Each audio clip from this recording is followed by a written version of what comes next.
Khalil Bensouda, magnate sénégalais de la tech, était connu pour son calme glacial et son efficacité chirurgicale dans le monde des affaires.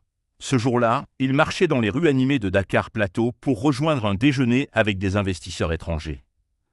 Il aimait parfois marcher, pour montrer qu'il était resté simple malgré ses milliards et ses chauffeurs.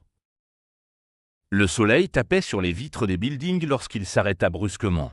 Là, au bord d'un passage piéton, une femme d'environ 30 en tenait 2 garçons par la main. Des jumeaux, Khalil sentit son cœur se figer. Leurs yeux, c'étaient les siens.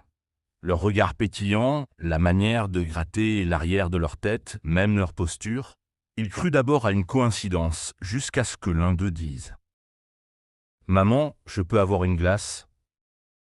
Après le déjeuner, Ilyes. « Moi aussi, maman. » « Bien sûr, Karim. Vous en aurez tous les deux. » Khalil chancela. Ses prénoms, ses voix. Il était figé, les poings tremblants. La femme tourna la tête. Leurs regards se croisèrent une seconde. Elle lui semblait vaguement familière. Elle fronça les sourcils, puis traversa la rue quand le feu passa au vert. Monsieur Bensouda lança la voix de son assistante dans l'oreillette. « Annule le déjeuner. Annule tout. Je te rappelle plus tard. » Il les suivit à distance. Ils entrèrent dans un petit restaurant discret. Elle s'installa près de la fenêtre. Les enfants jouaient avec des voitures miniatures. Khalil poussa la porte du café, nerveux comme jamais. Il s'approcha lentement. « Excusez-moi, dit-il d'un ton hésitant.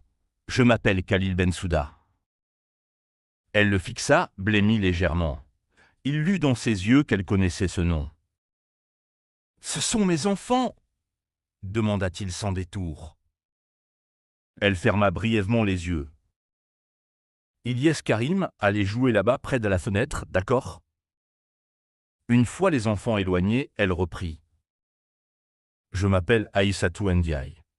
Et oui, ce sont vos enfants, vos fils biologiques. » Khalil se laissa tomber sur la chaise.